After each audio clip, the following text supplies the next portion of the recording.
So here we are again at that point in the year where it is part with your money season. Black Friday is coming up.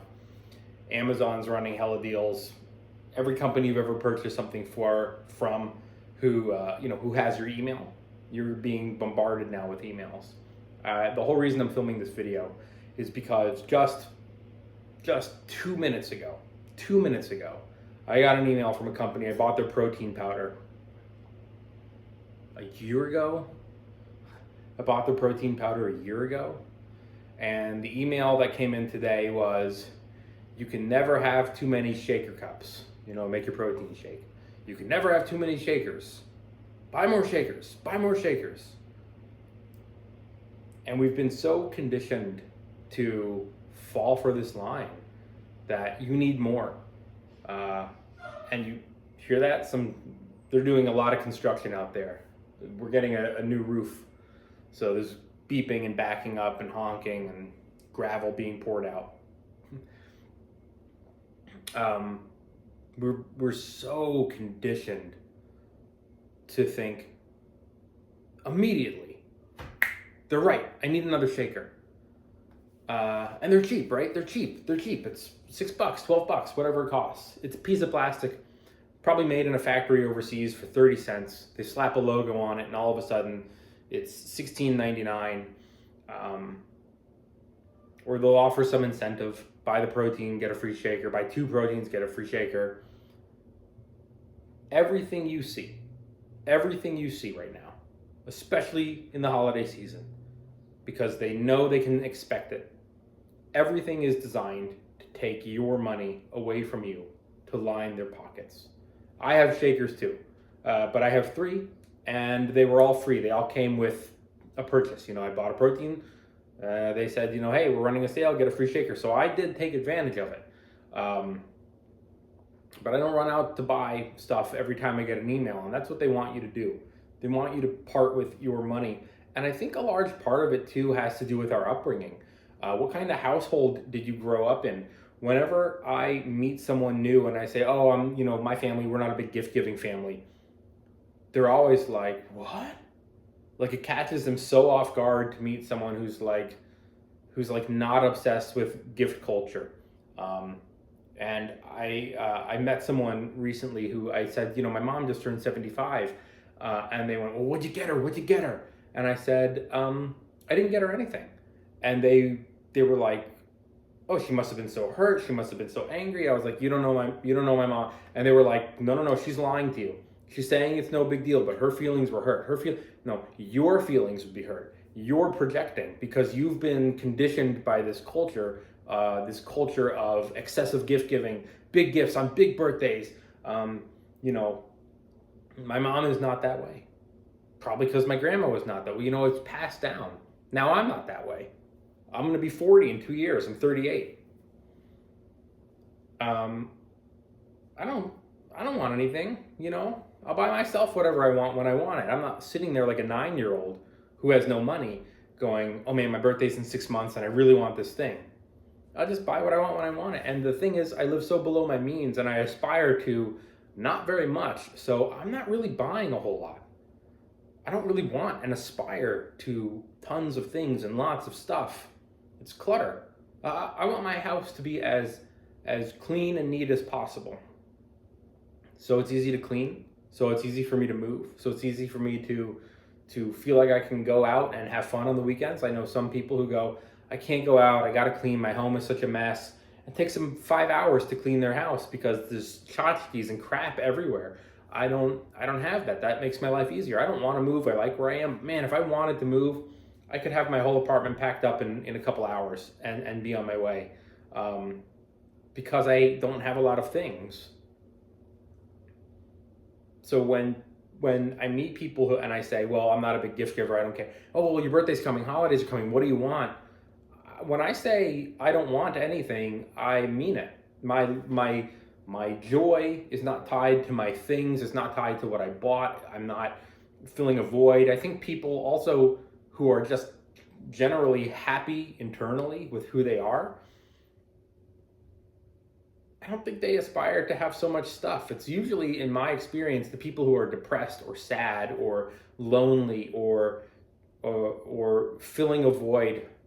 Those are the ones who run out to get the newest thing all the time. They have to have the newest. They have to have the nicest. Um, and maybe that's a conversation they're not willing to have with themselves yet. But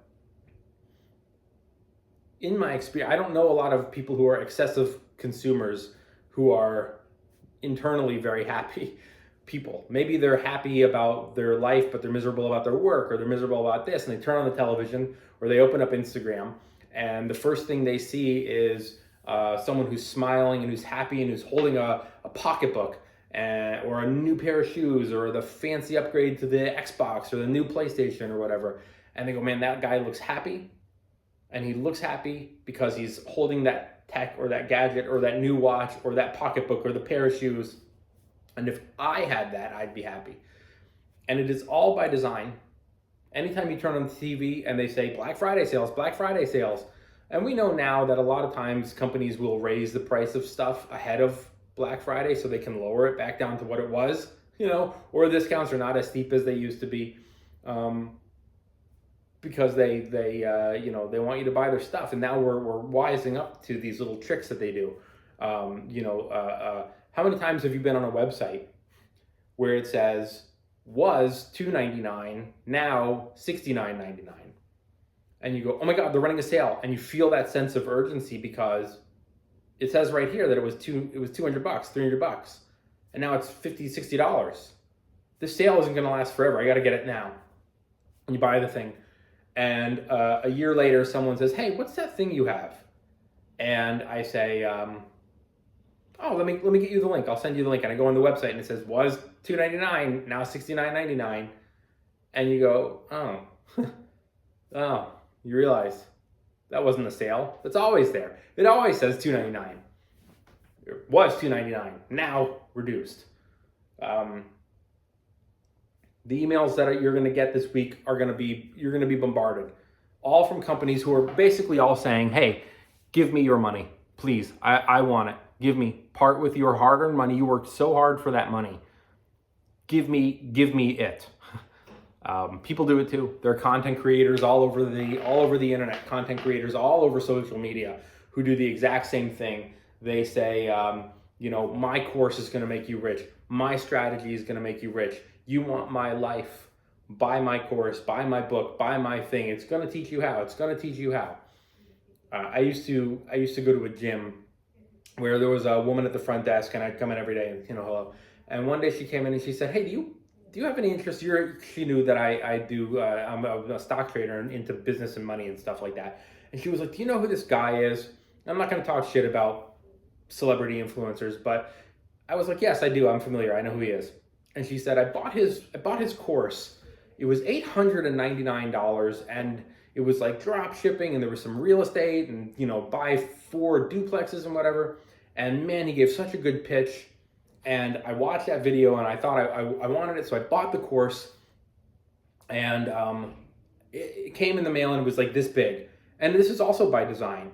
These humongous books where they come out and they tell you, you could go to college and spend $40,000 a year on an education, or you could buy my thing. It was like the infomercials of the 90s where it was like, get 15 VHS and 10 tape cassettes and pamphlets and a book.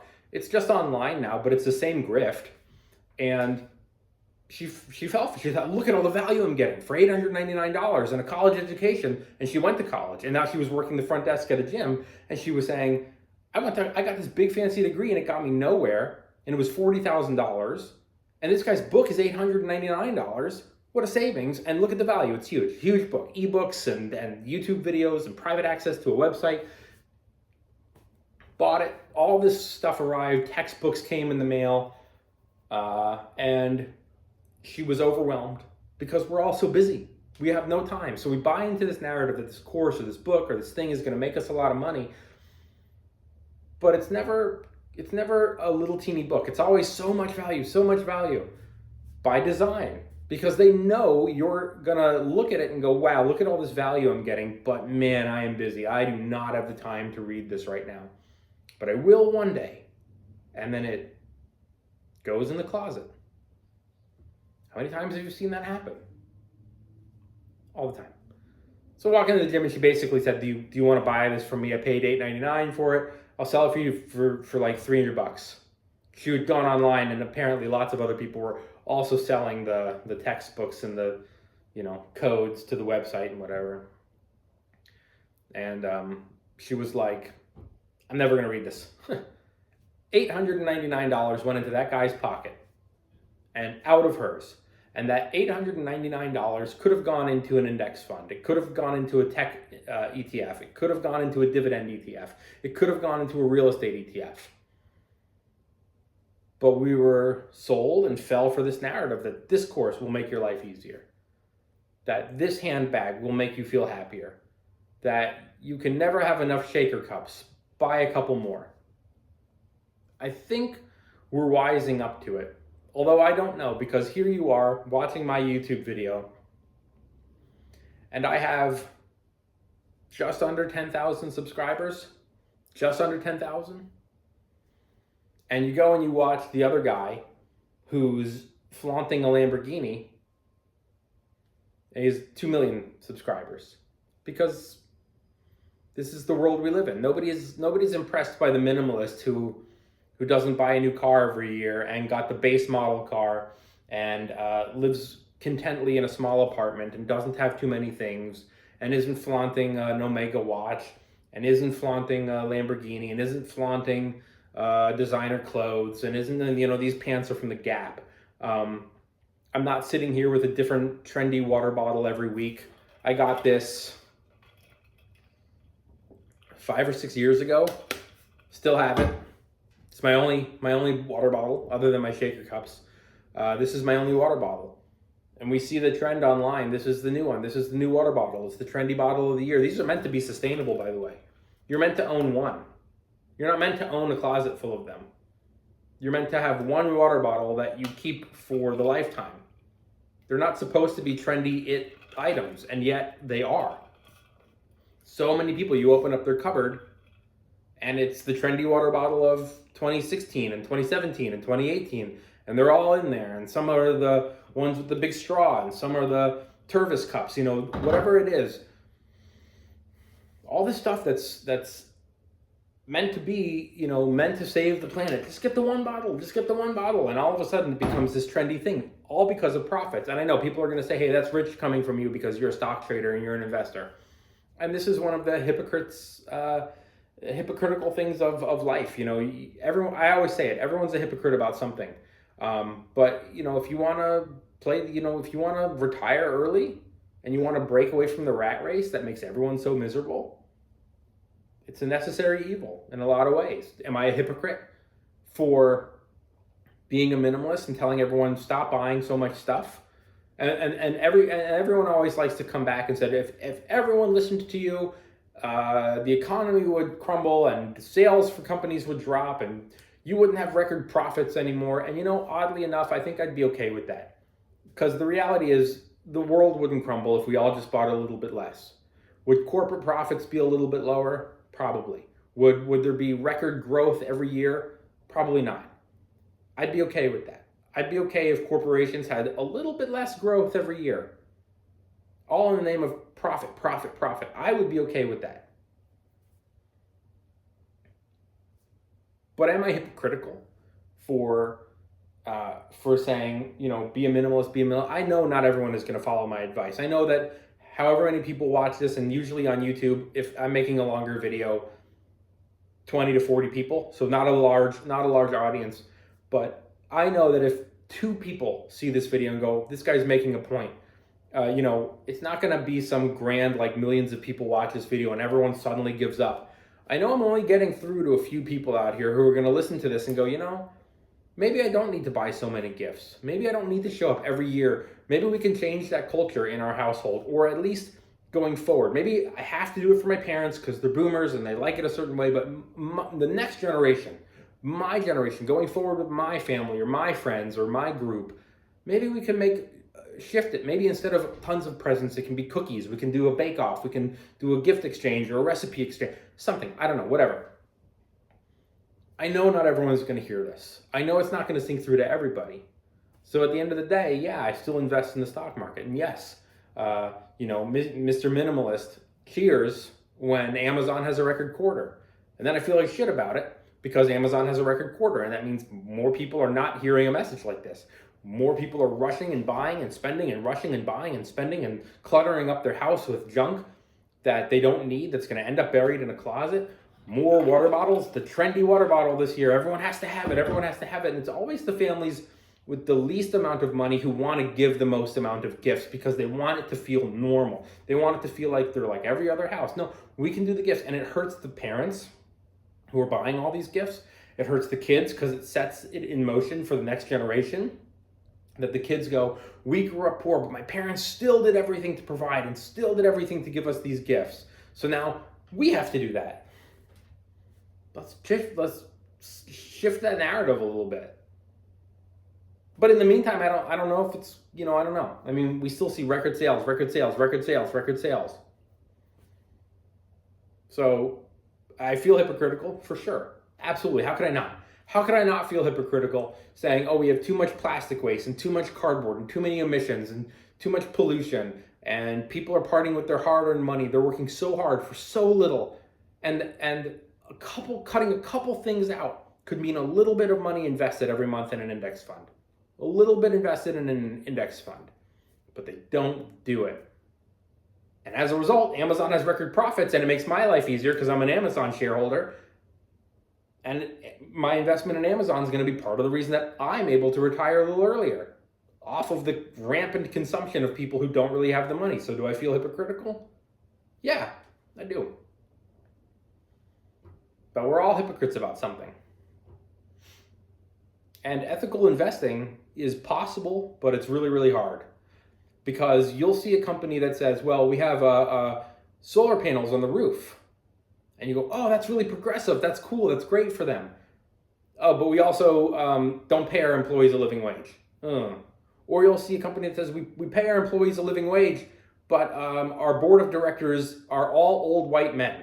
No diversity on the board. And you go, so there's always going to be that trade-off. The company that says we're putting more solar panels, or we're using more renewable energy, or we pay our employees a living wage, but all of our products come wrapped in plastic and then wrapped in cardboard and then put on a plane and flown across the country and then on a bus or a van or a truck. So ethical investing is hard. It's all hard. None of this is easy, especially if you have ethics. You can try to find the companies that are most in line with your values, but try finding a mega corporation that's in line with your values. You know what I mean? It's hard. All this is hard. But the overall message, I hope that everyone hears after this 18 minutes of me rambling, is to spend a little bit less and invest a little bit more. Anyway, if you thought this was helpful, my name is Kenneth. I put links below so you can follow me on TikTok if you're interested, or you can hit the bell, the subscribe, all the buttons. Thanks for watching. Bye, everybody.